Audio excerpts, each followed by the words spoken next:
revealed what he knows exactly about what happened here. If everything is fine, he's a person who's been people have been talking to that placed the hold here. Listen, you're talking about somebody who's been on oversight for a number of years, and you know as well as anybody that what I love to do is get from a direct source. At the same time, having the chief of staff for President Obama come and testify on anything never happened, never will happen. Whether it's this president or any future president, you can't go into that inner circle. It puts a chilling effect on the President of the United States' ability to do his job. Yes, I'm sorry. Yes. For the case you're making to be true, every single witness... Well, the case I'm making is true. For the case you're making to be true, every single witness who has testified, more than a dozen of them, would have to be either lying or mistaken. That's not correct. What you're saying?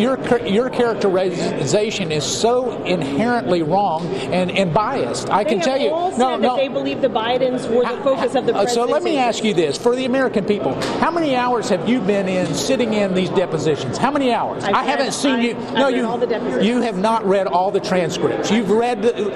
I beg to differ because they haven't all been released. So the way that you've read them all, but I can tell you, your premise is not right. I've been in those depositions, and I can tell you there's contradictory information.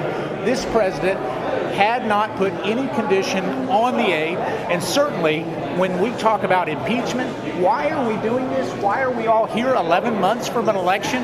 Why not let the American people decide? All of a sudden, what happened is the Mueller investigation didn't work, the Russia collusion didn't work, now they're going to have Ukrainian 2.0. I'm just telling you, I see it for what it is. It is partisan and it is political. It has no basis in the... And you think these two witnesses are a part of that?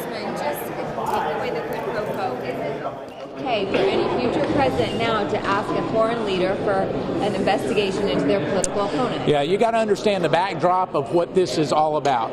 Is it okay if I run for president or vice president that I am somehow immune to any investigation? The answer to that is no. I don't think any of us would say just because you run for president you should be immune. The second part of that is this.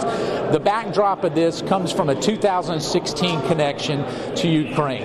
The president was being accused that he coordinated or that the Russians helped him, and yet there was equal evidence that Ukraine took part in some of the disinformation that was applied to the 2016 elections. And I say that, a lot of people say that's a conspiracy theory, that's not accurate, but let me just tell you, this fact remains.